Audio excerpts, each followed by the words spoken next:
Bienvenue sur la chaîne Le Fruit de la Vigne. Aujourd'hui, je vais répondre à une internaute, Chantal Lose. Nous allons suivre son commentaire et je reviens tout de suite. Bonjour monsieur, je suis une simple chrétienne avec plein de faiblesses. Il serait quand même intéressant de parler du purgatoire. Beaucoup de saints l'ont vu, les peines du purgatoire sont apparemment plus dures que celles sur terre. Donc il vaut mieux faire son possible ici-bas. Peut-on l'affirmer? En tout cas, avec Arnaud Dumouche, nous avons fait une vidéo ce week-end, Expier nos péchés à l'heure de la mort. Elle sera disponible sur ma chaîne lorsque Arnaud l'aura publiée sur la sienne. En entendant, le Collège central, en fonction de leurs recherches, nous donne cette explication. Le Collège central est une doctrine catholique romaine, dont le credo du pape Pie IX, le purgatoire, est défini ainsi. Je ne cesse d'affirmer qu'il y a un purgatoire et que les âmes qui y sont détenues sont aidées par les intercessions des fidèles. Pour l'instant, je suis d'accord, mais c'est après que ça va changer. À l'intention de ceux qui ne connaissent pas ce dogme, nous le résumons en quelques mots. Là, c'est la pensée du Collège central. Quand un catholique meurt, dans un état de péché véniel, il n'est pas réellement mort. Mais son âme est consciente dans un lieu de châtiment temporaire appelé purgatoire, qui est la durée de sa punition pour être abrégée. Non, c'est pas une punition. C'est quelqu'un justement qui a été sauvé et qui lui faudra un certain temps pour être purifié, pour voir la face de Dieu. Et l'âme qui est détenue dans ce lieu peut être aidée par les intercessions, prières et les sacrifices des vivants. Exactement. Alors pour reprendre la revue de la croix et croire, puisque c'est exactement ce qui est intéressant. Autrefois, autrefois, on parlait du purgatoire comme un lieu de souffrance, dans lequel on expiait ses fautes. Ce n'était pas l'enfer, mais tout juste. Aujourd'hui, cette vision a évolué. D'ailleurs, il est donné l'évangile selon Matthieu, chapitre 5, verset 8. « Heureux les cœurs purs, ils verront Dieu ». Alors, je continue. Il paraît plus juste de dire qu'avant de paraître devant Dieu, l'homme a besoin d'une purification. Pourquoi? Parce que même si notre vie a été tournée vers Dieu, nous demeurons empêtrés dans notre égoïsme, notre orgueil, nos violences. L'Écriture insiste sur la pureté de cœur nécessaire pour s'approcher de Dieu. Le purgatoire ne serait donc pas un temps passé quelque part, mais un moment de vérité. Comment l'expliquer? Dans notre état actuel, nous vivons dans notre bulle qui comporte une partie d'illusion sur nous-mêmes. Nous ne savons pas ce que les autres pensent exactement de nous. Nous ignorons des choses sur nous-mêmes. Donc le purgatoire est-il un moment d'humilité? Bien oui. Enfermés dans notre bulle, nous ne savons pas entrer dans une relation transparente avec les autres, et donc avec Dieu. Le purgatoire, c'est recevoir la conscience parfaite de ce que nous sommes. Tout cela peut être fort joyeux et lumineux, comme un ciel qui s'éclaire, purifié après l'orage. Le purgatoire n'est pas un lieu d'épreuve, comme l'affirmaient parfois, et comme l'affirmeraient les témoins de Jéhovah. Il est la porte d'accès au paradis. Nous espérons que personne n'ira en enfer. Mais qui peut se dire prêt à entrer au ciel sans avoir été purifié? Donc, concernant la pensée de l'organisation des témoins de Jéhovah, les morts qui reposent dans les tombeaux sont dans la condition de non-existence. Selon la promesse de Dieu, ceux qui sont dans les tombeaux commémoratifs seront réveillés à la mort. La mort et la résurrection de Jésus-Christ, garantissent leur résurrection, comme Jésus lui-même l'a promis dans Jean chapitre 5, versets 28 et 29. Si l'un quelconque de ces morts se fût trouvé dans le purgatoire, Jésus l'aurait dit. Là, je suis dans la pensée de l'organisation des témoins de Jéhovah, Chantal. Ressusciter signifie revenir à la vie. Si la créature ou l'âme était dans un purgatoire, où elle serait consciente et souffrirait, elle devrait être en vie. Si en étant ainsi, elle ne pouvait avoir de résurrection, parce qu'une créature vivante ne peut être ressuscitée. C'est pas faux. Il faut le reconnaître. Par conséquent, la doctrine du purgatoire, enseignée par la religion, annule la parole de Dieu concernant la résurrection des morts. C'est pourquoi réjouissons-nous de connaître la vérité, nous dit l'organisation des témoins de Jéhovah, nous dit le collège central, c'est-à-dire qu'il n'y a pas de purgatoire, mais que Dieu donne aux morts l'espérance de la résurrection. Le témoignage de la Bible est clair, raisonnable et juste. L'idée que vous expiez vos péchés après la mort, et cela par la souffrance, est une doctrine païenne, non conforme aux Écritures. Le salaire de l'homme pour ses péchés, c'est la mort. Oui, le solde payé par le péché, c'est la mort. Alors la résurrection, pour qui et où? La Bible dit il va y avoir une résurrection tant de justes, des justes et des injustes. Actes, chapitre 24, verset 15. Cela nous surprend-il? Pourquoi rendre la vie aux injustes? Dira-t-on, l'incident survenu alors que Jésus était pendu au poteau de supplice va nous éclairer sur ce point. Bon, n'en déduisez pas, parce que là je fais des raccourcis en fait, je ne reprends pas toute la totalité, non, on va mettre 1h30 sur une seule vidéo. N'en déduisez pas que tous les hommes seront ressuscités. Eh oui, selon la Bible, Judas Iscariote ne sera pas rendu à la vie, parce qu'il a trahi Jésus de son plein gré. Il est appelé le fils de la destruction. Jean chapitre 17, verset 12. Mais comment ils peuvent savoir, dans l'organisation, que Jésus ne va pas ressusciter? En tout cas, que Judas Iscariote ne sera pas ressuscité. Judas s'est bien repenti. Lorsque l'homme est sur le bois, sur le point de mourir, il se repent et Jésus lui dit, je te le dis en vérité, Mais là, Judas s'est repenti aussi. Il avait conscience, Judas, de ce qu'il venait de faire. Comment on peut dire qu'il n'aura pas la résurrection et une seconde chance? Ah non, l'organisation va te dire, il est allé dans la géhenne symbolique, d'où l'on ne revient pas, nous dit l'Évangile selon Matthieu, chapitre 23, verset 33. Quiconque fait volontairement le mal après avoir eu connaissance de la volonté divine pêche, peut-être contre l'Esprit Saint. Mais l'Esprit Saint, c'est une personne pour eux ou la force agissante de Jéhovah? Est-ce que je peux pécher contre la force de Jéhovah? Si tu me dis que l'Esprit Saint, c'est une personne, oui, mais si tu me dis que l'Esprit Saint, c'est la force agissante de Jéhovah, comment je peux justement pécher contre cet esprit qui est la force agissante? Qu'est-ce que l'Esprit Saint? Réponse de la Bible. L'Esprit Saint est la puissance de Dieu en action, sa force agissante. Dieu envoie son esprit en ce sens qu'il fait s'exercer son énergie en n'importe quel endroit pour accomplir sa volonté. Dans la Bible, le mot esprit traduit le mot hébreu roua et le mot grec pneuma. Ces mots désignent le plus souvent la force agissante de Dieu, l'Esprit Saint. Cependant, la Bible les emploie aussi dans des sens différents: le souffle, le vent, la force vitale des créatures vivantes, la force qui les anime, la disposition d'esprit ou attitude mentale d'une personne, les esprits, comme Dieu et les anges.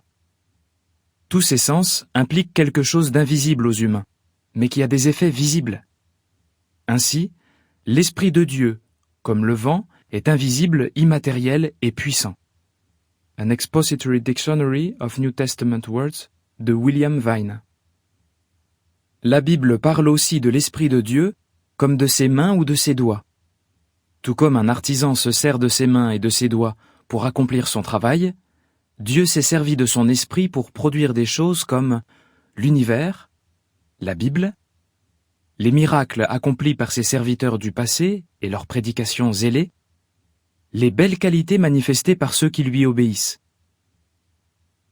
L'Esprit Saint n'est pas une personne. En parlant de l'Esprit de Dieu comme de ses mains, de ses doigts ou de son souffle, la Bible montre que l'Esprit Saint n'est pas une personne. Les mains d'un artisan ne peuvent travailler indépendamment de son intelligence et de son corps. Pareillement, l'Esprit Saint de Dieu n'agit que sous la direction de Dieu. La Bible compare aussi l'Esprit de Dieu à l'eau et l'associe à des choses comme la foi ou la connaissance. Toutes ces comparaisons soulignent la nature impersonnelle de l'Esprit Saint. La Bible donne le nom de Dieu, Jéhovah, et celui de son Fils, Jésus-Christ. mais nulle part elle ne donne un nom à l'Esprit Saint. Quand, par un miracle, le martyr chrétien Étienne a reçu une vision du ciel, il n'a vu que 2 personnes, et non 3. La Bible dit « Lui, plein d'Esprit Saint, fixa le ciel et aperçut la gloire de Dieu et Jésus debout à la droite de Dieu. » Acte 7, verset 55. L'Esprit Saint était la force agissante de Dieu qui a rendu Étienne capable de voir cette vision. Ce que certains pensent au sujet de l'Esprit Saint. Idée reçue. D'après 1 Jean 5, versets 7 et 8, l'Esprit, ou l'Esprit Saint, est une personne, une partie de la Trinité. C'est ce que dit la traduction de Crampon, par exemple. Réalité. En 1 Jean 5, versets 7 et 8, la traduction de Crampon introduit les mots « dans le ciel », le Père, le Verbe et l'Esprit, et ces 3 sont un. Et il y en a 3 qui rendent témoignage sur la terre. Toutefois, les biblistes se sont aperçus que l'apôtre Jean n'avait pas écrit ces mots, et que par conséquent, ils ne font pas partie du texte de la Bible. Ainsi, le professeur Bruce Metzger a écrit « Ces mots sont apocryphes et ne doivent pas figurer dans le Nouveau Testament. C'est là une certitude. » A Textual Commentary on the Greek New Testament. Idée reçue. La Bible personnifie l'Esprit Saint, ce qui prouve qu'il est une personne. Réalité. Les Écritures personnifient parfois l'Esprit Saint, mais cela ne prouve pas que c'est une personne. Elles personnifient aussi la sagesse, la mort et le péché. Par exemple, la Bible dit de la sagesse qu'elle a des œuvres et des enfants, et du péché qu'il séduit, tue et suscite la convoitise. De même, quand il a rapporté les paroles de Jésus, l'apôtre Jean a personnifié l'Esprit Saint en parlant comme d'un assistant, paraclet, qui donne des preuves, guide, parle, entend, annonce, glorifie et reçoit. Pour désigner cet assistant, il a utilisé des pronoms masculins. S'il a fait cela, c'est parce que le mot grec pour assistant, parakletos, est un nom masculin qui, selon les règles de la grammaire grecque, exige un pronom masculin. Quand Jean a fait mention de l'Esprit Saint en utilisant le nom neutre pneuma, il a ensuite utilisé le pronom neutre. Idée reçue. Le baptême au nom de l'Esprit Saint prouve que l'Esprit Saint est une personne. Réalité. La Bible emploie parfois le mot « nom » pour parler du pouvoir ou de l'autorité. On retrouve cet emploi dans l'expression française « au nom de la loi », qui ne veut pas dire que la loi est une personne. Une personne qui est baptisée au nom de l'Esprit Saint reconnaît le pouvoir et le rôle de cet Esprit Saint dans l'accomplissement de la volonté de Dieu. Matthieu 28, verset 19. Idée reçue. Les apôtres de Jésus et d'autres disciples du 1er siècle croyaient que l'Esprit Saint était une personne. Réalité. Ni la Bible, ni l'histoire ne disent cela. On lit dans l'Encyclopædia Britannica la définition selon laquelle l'Esprit Saint est une personne divine distincte, apparue au Concile de Constantinople en 381, plus de 250 ans après la mort du dernier apôtre. Là, c'est vrai que dans l'organisation des témoins de Jéhovah, il y a des confusions. Dieu n'accorde pas la résurrection à de tels pécheurs. Matthieu, chapitre 12, verset 32, etc., etc. Ainsi, Dieu, étant le juge, il n'y a pas de lieu de chercher à savoir si tel homme, méchant du passé ou d'aujourd'hui, sera ou non ressuscité. Bah si, c'est bon à savoir quand même, non ? Si tu aimes ton prochain, tu pries pour ton prochain, ça t'intéresse de savoir si aujourd'hui et demain il sera sauvé. Là, je suis encore en confusion. Je vois encore une confusion avec l'organisation. Je suis encore en désaccord avec cela. Dieu sait que dans l'Hadès, alors je continue, c'est ce qu'il dit, c'est leur propos. Dieu sait qui est dans l'Hadès et qui est dans la Géhenne. Faisons plutôt tout notre possible pour être dignes du nouveau système de Dieu. Donc Judas Iscariote ne sera pas rendu à la vie parce qu'il aurait trahi Jésus de son plein gré. Il est appelé le fils de la destruction. Eh bien écoute, maintenant moi je vais te donner ma position après. Ben, je vais même te la donner maintenant. Regarde le premier évangile de Jean, chapitre 2, verset 1. Nous avons un avocat auprès du Père, Jésus-Christ, le juste. Alors il faut savoir qu'entre la pensée de Russell et de Rutherford, il y a un fossé. Et je préfère de loin la pensée de Russell. D'ailleurs, je prendrai un passage, c'est celui de Job, chapitre 14, verset 14. L'homme étant mort une fois, pourrait-il bien vivre de nouveau? Dans cette guerre où je me trouve tous les jours de ma vie, j'attends que mon changement arrive. Et ce changement se fera à l'heure de ta mort. Il y a des changements actuellement qui s'opèrent en toi, mais le plus important se fera à l'heure de ta mort. Alors Chantal, je te cite, les peines du purgatoire sont apparemment plus dures que celles sur terre. Le purgatoire sur terre fait référence aux 1000 années où tu vas devoir te purifier. Le chemin a été ouvert par Christ pour tous les membres de la famille d'Adam qui voudront profiter, bien sûr, pour remonter de la déchéance à la perfection, pour recouvrer les faveurs divines et la vie éternelle. Christ mourut pour Adam et toute sa race. La base de cette espérance, nous dit Charles, d'une réconciliation avec Dieu et d'une nouvelle espérance de vie éternelle est contenue dans le passage suivant.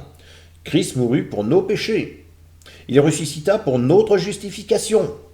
Car Jésus vint comme l'homme, Jésus-Christ, qui se donna lui-même en rançon, comme prix équivalent pour tous. Adam et sa race, qui étaient déjà en lui lorsqu'il pécha et qu'il partagea naturellement la sentence, furent rachetés, c'est-à-dire achetés par le sang précieux, la mort de Christ. Il t'a racheté, il t'a acheté. Il y a un prêt qui est en cours. Et oui, les dispositions et les faveurs du Seigneur sont abondantes pour tous. Cependant, on ne peut en bénéficier qu'à certaines conditions. Il faut s'efforcer d'éviter de pécher et de vivre ensuite en harmonie avec Dieu et la justice. Alors comment fonctionne la sélection de l'Église? Charles nous dit, le plan du salut de Dieu pour la race d'Adam, les hommes doivent étendre à chacun de ses membres pendant le millénium l'offre de la vie éternelle sous les conditions de la nouvelle alliance que le sang précieux de l'agneau a scellée pour tous. Il n'y aura plus ni mort, ni soupir, ni cri. Ce ne sera pas parce que les vainqueurs de l'âge millénaire seront couronnés d'immortalité, mais parce que, ayant appris à discerner le bien et le mal, ainsi que leurs effets respectifs. Retiens bien cela, Chantal.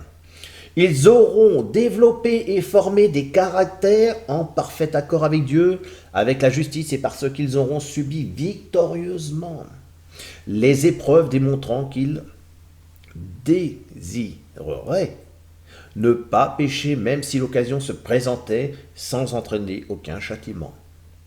Eh oui.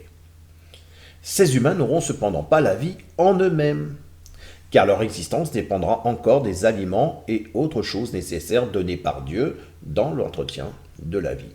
Ceci est montré particulièrement dans le livre de Révélation, chapitre 21, et à partir du verset 4, et aussi dans l'évangile de Matthieu, chapitre 5, et le verset 6. N'oublions pas que le mal ne sera plus prépondérant dans le millénium. À l'inverse de la pensée du collège central, c'est-à-dire à la première résurrection, à l'heure de ta mort, si t'es pas sûr déjà de ressusciter comme pour Judas Iscariote, devant le tribunal avec pour avocat Jésus, tous se verront avoir une nouvelle chance. Vas-tu, à l'heure de cette mort, de ta mort, saisir cette nouvelle chance? Alors pour répondre, comme j'ai répondu pour la vidéo avec Arnaud, avec notre échange, le principe fondamental, comme toute procédure pénale, même si elle est moindre que la justice de Dieu, déclare que toute personne est présumée innocente tant qu'il n'a pas été jugé définitivement coupable, c'est-à-dire après avoir épuisé toutes les voies de recours existantes. Cette dernière voie épuisée est celle du rejet de l'intervention de l'Esprit Saint à l'heure de notre mort, d'avoir refusé son aide à différencier le bien et le mal. Pourtant lui-même, il prie pour toi, il sonde le cœur, il sonde les cœurs, il implore Dieu de te sauver. Et puis toi tu vas dire à l'Esprit Saint, mais qu'est-ce que tu viens me casser les pieds? Toi je t'ai rien demandé, laisse-moi faire ce que je veux. Et puis toi Jésus, est-ce que je t'ai demandé d'avoir un avocat? Mais moi je ne crois pas en tout ça. Et oui, Et que ça soit avec ce corps-là, tu vois, quand je vais me retrouver devant le tribunal, ou sous un autre corps, comme tu veux. Mais bon, moi je reste dans l'idée, par rapport à ce que j'ai pu comprendre des Écritures, que c'est avec ce corps-là que je vais me retrouver devant le tribunal du Christ. Et pourtant, il est plein de péchés, ce corps. Mais dans ma conscience, j'ai conscience de ce que je fais. Tu vois, j'ai conscience du bien et du mal. Mais il y a le repentir. J'ai conscience d'être poussé parfois à faire des choses que je ne devrais pas faire. Et tout en le faisant, je demande pardon à Dieu parce que j'ai du mal. Ça peut être aussi des excès de table, de boisson, ça peut être des excès de la cigarette. Toi, ça peut être pas mal de choses. J'ai conscience que je fais mal. Et je le fais. Est-ce que c'est vraiment intentionnel ou est-ce que c'est à demi intentionnel? Tu verras ça quand nous en parlons avec Arnaud. Donc, pour synthétiser, première résurrection, heure de ta mort, tribunal avec ton avocat, Jésus, d'accord? Si un témoin de Jéhovah dit qu'il n'y a pas de résurrection, donc il n'y a pas de raison qu'il y ait un avocat. Puisque il n'y a pas de jugement, puisque déjà, on va te dire ce que tu as fait sur terre, c'est déjà ton jugement. Ben non. Si tu es ressuscité, il faut bien que ton avocat puisse te défendre. Parce qu'il a quand même payé pour toi. Il s'est purifié, il a donné son sang sur le bois. Donc, on ne peut pas dire que Judas Iscariote n'aura pas un jugement équitable comme tout le monde. Donc, 1000 ans pour te purifier, ce n'est pas le lieu qui te purifie, mais c'est toi qui te purifie dans ce lieu. Donc, même si à la limite ton âme quitte ce corps pour aller se purifier, eh bien, s'il ne se purifie pas sur terre, qu'il se purifie dans le ciel, c'est pas le ciel en tant que lieu qui va le purifier, c'est lui qui se purifiera dans le lieu, le temps qu'il se sente prêt à voir la face de Dieu. Il n'y a pas de punition, tu es déjà sauvé. Simplement, à toi de faire la part des choses. Ça, ce sont les grandes lignes dans le ciel ou sur la terre. La condition importante, c'est de pouvoir voir Dieu et de vivre sur terre. Voilà, je m'arrêterai là parce que je ne veux pas aller trop loin non plus, parce que ça demande énormément de travail, puis ça me demande à éplucher beaucoup d'ouvrages, mais j'espère au moins ce que je te donne en tant qu'élément du purgatoire, que ça te conviendra. Moi je vous dis à bientôt pour une prochaine vidéo, et la prochaine vidéo que je suis en train de préparer, elle concerne ce qu'un ami nous demande, hein, c'est sur la condition sur l'âme. Et là c'est très compliqué l'âme. Voilà, moi je vous dis allez à bientôt. À une prochaine vidéo, au revoir.